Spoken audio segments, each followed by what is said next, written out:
आपका प्रश्न है, दुख क्या है, क्यों है, किसको होता है, किस कारण से होता है और इससे छूटने का उपाय क्या है। वास्तव में आप बहुत भव्य हैं जो आपने दुख के स्वरूप को जानने की बात कही। जिनवाणी कहती हैं कि इस लोक में अनंत जीव हैं, सभी जीव सुख चाहते हैं, दुख से भयभीत रहते हैं। विडंबना ये है कि जो अनंत जीव सुख चाहते हैं उन जीवों ने सच्चे सुख को नहीं समझ पाया। कोई बिरले जीव हैं उनमें से जो सच्चे सुख के अभिलाषी हैं, और वे जीव सुखाभास को सुख मान के दुख को नहीं जानते, क्षणिक दुख को नहीं समझते हैं, और ये दुख आगे दुख का कारण होता ये भी नहीं जानते। आपने पूछा दुख क्या है। जीव के परितापन या पीड़ा दायक जो परिणति है, भाव है, वो दुख है। क्यों है? दो कारण हैं, अपने में या निश्चय से, और बाहर निमित्त से। अपने में यह है कि जीव जिन पदार्थों को ना पूर्व भाव से इस भाव में लाया, दिखाई देने वाले जानने वाले पदार्थ, और ना इन पदार्थों को अगले भाव में साथ में ले जाएगा, उन पदार्थों में अपनेपन की मान्यता और उन्हें अपने जानने रूप अज्ञान के कारण और अशाता वेदनी कर्म के निमित्त से तथा पूर्व पर्याय समयों में बांधे गए पाप कर्म के उदय से जो भी सामग्री मिली वह प्रतिकूल मिली, जीव उसे अनिष्टकारी मान के अनिष्ट संयोगज नाम का दुख करता है। और भूल के कारण जीव उन संयोगी पदार्थ में हित का, इष्टता का भाव करके उनके वियोग से दुख पाता है।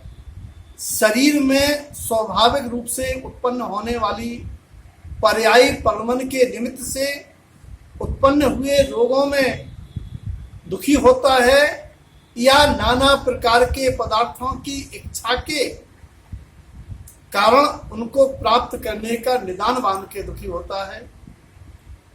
वर्तमान में जीव चाहे कि दाहे में झुलस के दुखी हो रहा है। अगर पुण्योदय से पदार्थ मिल जाएं तो उन पदार्थ में प्रतिकूलता मिलने पर दुखी होता है, और उन पदार्थों को अपने मन माफिक परमाना चाहता है। मेरा बेटा मेरे हिसाब से चले, मेरी बहू मेरी पत्नी मेरे हिसाब से चले, और जब वो नहीं चलती है तो दुखी होता है। ऐसे दुख के नाना प्रकार हैं, और दुख के लेकिन बिरला है कोई जीव जो दुखी होता है। ये विषय इतना बड़ा है कि कई बार आप चर्चा करें, कभी दुख के कारण, फिर दुख के निवारण। वर्तमान में जीव दुखी क्यों नहीं हो रहा? क्योंकि जीव गति सुखी है।